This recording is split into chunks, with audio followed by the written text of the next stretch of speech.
श्री स्वामी समर्थ, जय जय स्वामी समर्थ. श्री स्वामी समर्थ, जय जय स्वामी समर्थ. श्री स्वामी समर्थ महाराजांच्या नामस्मरणाने आजच्या व्हिडिओला सुरुवात करूया. शुभ दुपार तुम्हा सगळ्यांना. कसे आहात तुम्ही सगळे? आशा व्यक्त करते स्वस्त असाल, मस्त असाल, स्वामींच्या सेवेमध्ये रममाण असाल. काल मी जो 9/6 पोर्टलचा व्हिडिओ केला त्याच्यामध्ये बऱ्याच जणांचं म्हणजे मी पण चेक केला, त्यामध्ये आवाज थोडा कट झाला होता. टेक्निकल इश्यूमुळे काहीतरी झालं होतं, म्हणजे मलाही समजलं, ते नंतर समजलं. तर तो व्हिडिओ मी थोडक्यात तुम्हाला समजावून सांगते की अंक तर तुम्हाला समजले असतील की मी कोणते वापरायचे सांगितलेलं आहे. दुसरी गोष्ट म्हणजे 9 तारखेपासून 9 तारखेपासून पुढे 9 दिवस तुम्हाला काय करायचं आहे, 9 वेळा तुमची इच्छा लिहायची आहे. कशी लिहायची आहे? 9 वाजता सकाळी 9 वेळा, 6 वाजता संध्याकाळी 9 वेळा आणि रात्री 9 वाजता 9 वेळा. आता ह्यातून ज्यांना वेळ नसेल की ताई आम्हाला या तिन्ही वेळा शक्य नाहीये, त्यांनी फक्त सकाळ, दुपार, संध्याकाळ अशी 9 वेळा 9 दिवस तुमची इच्छा पूर्ण झाली आहे अशा स्वरूपात लिहायची आहे.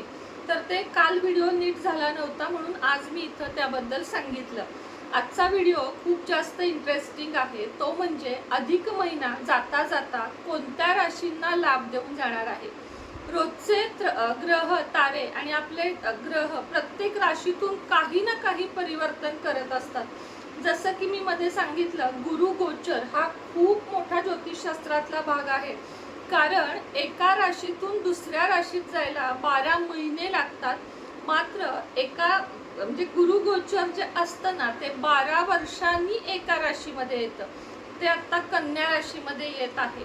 कोणत्या आहेत त्या 7 राशी ज्यांना कमालीचा रिझल्ट आता अधिक महिन्यापासून पुढे 2026 संपेपर्यंत चांगलाच जाणार आहे.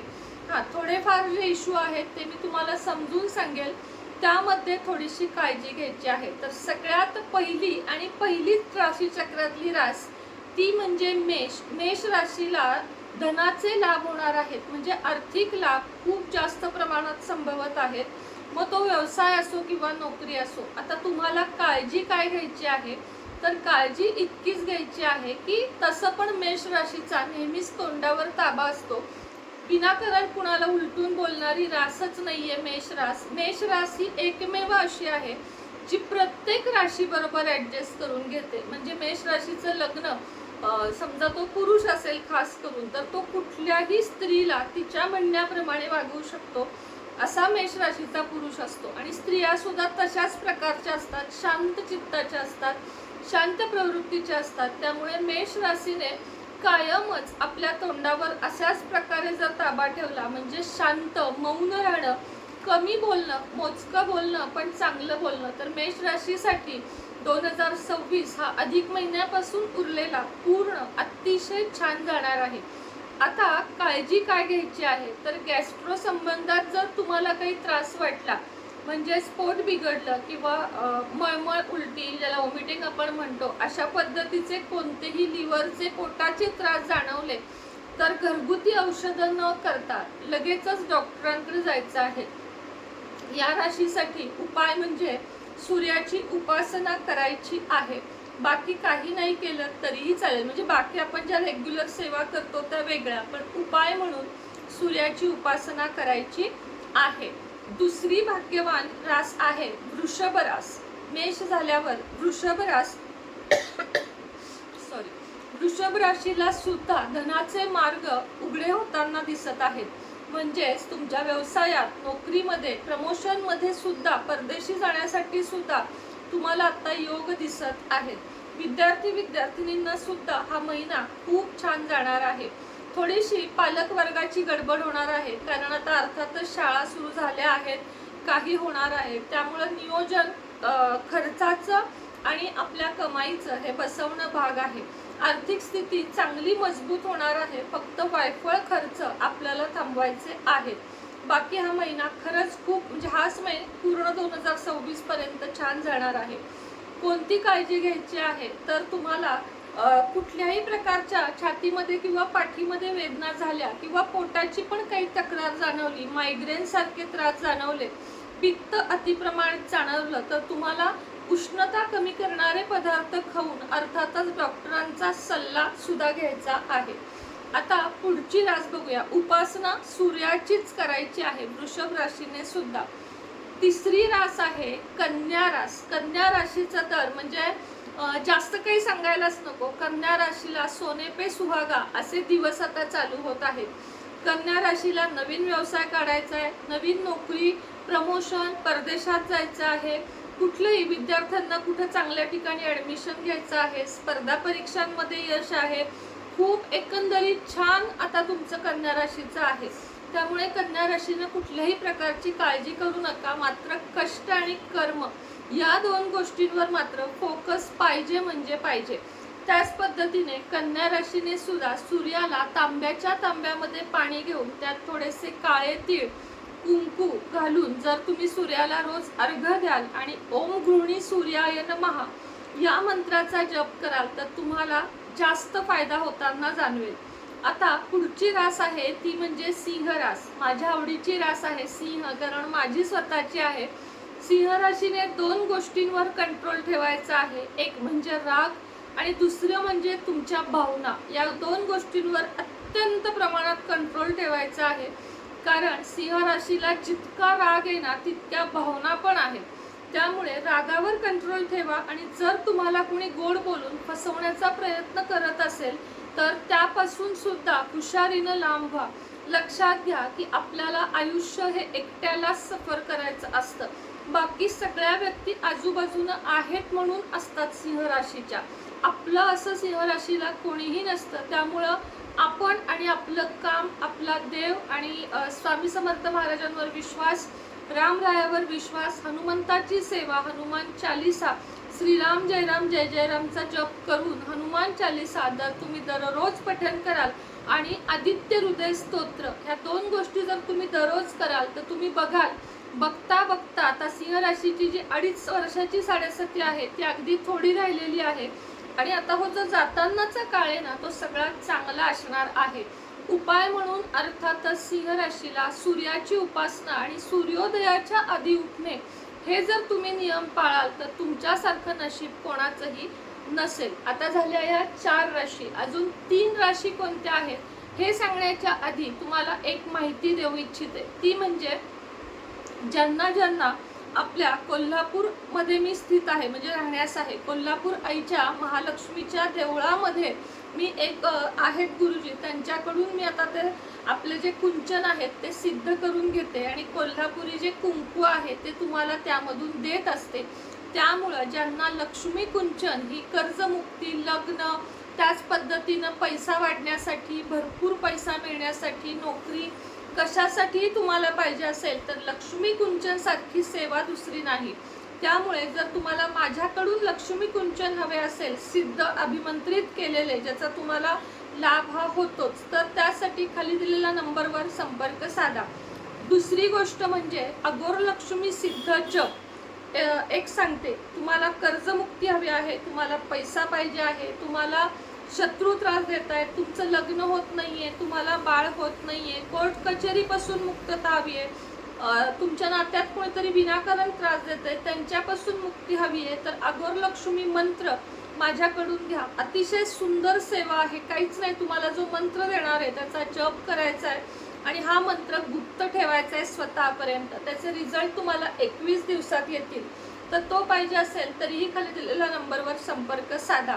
ब्रेसलेट ज्यांना हवे आहेत, तुमची जी रास असेल त्याप्रमाणे ब्रेसलेट किंवा पायराइड, मनी मॅग्नेट, फिरोजा हे तुम्हाला नेम, फेम, प्रसिद्धी, पैसा, नोकरी मिळवून देणारे ब्रेसलेट, व्यसनमुक्ती ब्रेसलेट, त्याचप्रमाणे इव्हिल आय पायराइड हे जे कोणतेही ब्रेसलेट तुम्हाला पाहिजे असतील, PCOD, thyroid, pregnancy, BP, sugar ह्याचे सगळ्याचे ब्रेसलेट, विद्यार्थ्यांसाठी स्टुडंट ब्रेसलेट आणि गणपती शंख ज्यांना हवा आहे त्यांनीही खाली दिलेल्या नंबरवर संपर्क साधावा. चला आता उरलेल्या 3 राशी बघूया. पुढची रास आहे वृश्चिक रास. वृश्चिक राशीला तर तसं म्हटलं ना तर सिंह राशीला आणि वृश्चिक राशीला सारखं आहे की आयतं काही मिळत नाही. तुम्ही काम करा, तुम्हाला पैसा मिळणार हे निश्चित आहे. पण जर तुम्ही म्हणाल की 2-3 दिवस जरा आराम करते काही बिघडत नाही, असं होणार नाही. पूर्णपणे तुमचं नियोजन चुकणार. कसं आहे, वृश्चिक रास आणि सिंह रास या दोन राशीला अगदी तुम्हाला सांगते, आपण जोपर्यंत आहोत ना तोपर्यंत कुठल्या ना कुठल्या मार्गाने कमवणे आणि काम करणे, हे जर आपण नियम पाळला, आळस सोडला, तर आपल्यासारखा राशी नाहीये. म्हणजे एकमेव सिंह राशी अशी आहे ज्याचा सूर्य हा स्वामी आहे. त्यामुळं सिंह राशीचं तर सांगितलंच मी आता, पण वृश्चिक राशीने सुद्धा काही नियम जर पाळले, जसं की सूर्योदयापूर्वी उठणे, सूर्याचं दर्शन घेणे, कोवळ्या उन्हात बसणे, आळस सोडणे, काम करणे, हे जर तुम्ही केलं आणि फक्त आदित्य हृदय स्तोत्र जर तुम्ही दररोज वाचलं, तर तुम्हाला याचे प्रचंड प्रमाणात लाभ बघायला मिळतील.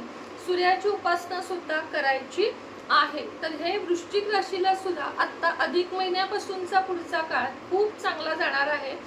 कर्मावर नेहमी लक्ष ठेवायचं. 12ही राशींना सांगते, कर्म जितकं चांगलं घडेल तितकं करायचं. कुणाचं उणधुणं काढणं, कुणाला वाईट बोलणं, कुणाला वाईट संगतीत आपण राहणं, चुकीच्या मार्गावर जाणं, ह्या गोष्टी सिंह वृश्चिक या राशींना फटका देतात. त्यामुळं सरळ मार्गी स्ट्रेट फॉरवर्ड चालणं हे एकमेव आपल्या चांगल्या होण्याचं सॉल्युशन आहे. आता 6वी नशीबवान रास आहे धनुरास. धनुराशीला सुद्धा हे जे दिवस आतापर्यंत बघितले ते दिवस आता थोडे बदलताना तुम्हाला दिसू लागतील. म्हणजे आर्थिक चणचण तुमची कमी होईल. त्याच पद्धतीनं तुम्हाला जर भागीदारीत कुठे व्यवसाय करायचा असेल तोही चांगला होईल. मुलांना मुलींना स्पर्धा परीक्षेत यश मिळेल. कुटुंबामध्ये प्रेम टिकून राहण्यासाठी मात्र तुम्हाला प्रयत्न नक्की करावा लागेल. म्हणजेच तुम्हाला कुटुंब महत्वाचं की बाकी गोष्टी हे लक्षात घेऊन पती असाल तर पत्नीवर आणि पत्नी असाल तर पतीवर दोघांनी एकमेकाला समजून घेऊन पुढे गेलं पाहिजे. अन्यथा तुमच्या नात्यामध्ये घाव घालणारे अनेक जण तुम्हाला सापडतील. त्यामुळं कुटुंब तुमचं तुम्ही धरून राहणं, म्हणजे आपली मुलं आणि आपण, हे जर केलं आणि 2 गोष्टी सांगते त्या करायच्या. पहिली म्हणजे दत्त उपासना आणि दुसरं म्हणजे सूर्याची उपासना. सूर्योदयाच्या आधी उठायचं, सगळ्यात पहिल्यांदा आंघोळ करायची आणि सूर्याचं दर्शन घेऊन सूर्याला अर्घ्य द्यायचा. सूर्योदयापूर्वी उठाल आणि ही 2 कामं कराल आणि हो, साडी, चुगली, लांडी, लबाडी यापासून पूर्ण लांब राहायचं. कर्म बिघडतात आणि मग तोटा होतो. नाहीतर धनुराशीला खूप जास्त आता हे पुढचे दिवस एकदम उत्तम जाणार आहेत. धनुराशीच्या स्त्रियांना आणि पुरुषांना दोघांनाही पुढचे दिवस काही चांगले बघायला मिळणार आहेत. त्यामुळं काळजी करू नका. आता शेवटची 7वी रास म्हणजे मीन रास. मीन राशीला सुद्धा तसं तर ना, मीन रास ही अतिशय शांत रास आहे. कोणाच्याही अध्यात्मध्यात नसणारी आणि आपल्या कामावर फोकस करणारी मीन रास सदैव कामात तरी मग्न असते किंवा स्वतःच्याच ह्याच्यात असते. म्हणजे त्यांचा स्वतःचाच विचार चालू असतो. जास्त मीन राशीचं इकडं तिकडं लक्ष नसतं. मात्र हा, मीन राशीला सुद्धा जसा मीन म्हणजे राशीचं हे आहे मासा. मासा जसा सतत हलत राहतो तसं जर सतत मीन राशीचं माणूस, स्त्री किंवा पुरुष हलत राहिला तर तुमच्या नशिबानं तुम्हाला पैशाची कमतरता कधीच भासणार नाही. मात्र हो, मानसिक शांततेसाठी तुमचा प्रयत्न हा तुम्हालाच करावा लागणार आहे. कारण आजूबाजूचे सगळे व्यक्ती तुमची मानसिक शांतता कशी हलेल यासाठीच प्रयत्न करत असतात. त्यामुळं मानसिक समाधान, तब्येतीची स्वतःच्या काळजी घेणं आणि दुसरी गोष्ट उपासना करणं, जास्तीत जास्त दत्तगुरूंची उपासना करणं, स्वामी समर्थांची उपासना करणं, रामराया, शंकर भगवान यांची उपासना करा. तुम्हाला नक्कीच लाभ होताना दिसतील. तर या होत्या त्या 7 राशी. तुमची यापैकी कोणती रास आहे ते नक्की सांगा आणि बाकीच्या राशींबद्दल सुद्धा 1-2 दिवसात व्हिडिओ घेऊन येईल. तसं म्हटलं ना तर अधिक महिन्यापासून सगळ्याच राशींना छान लाभ आहेत. त्यामुळे काळजी करण्याचं कारण नाही. आपल्या राशींमध्ये जे असतं ना ते आपण आपल्या कर्मांनी सुद्धा बदलू शकतो. म्हणजेच आपली पत्रिका सुद्धा आपण कर्म चांगले घेतले तर आपण त्यातले बरेचसे प्रभाव कमी जास्त करू शकतो. इतकंच लक्षात ठेवा. श्री स्वामी समर्थ.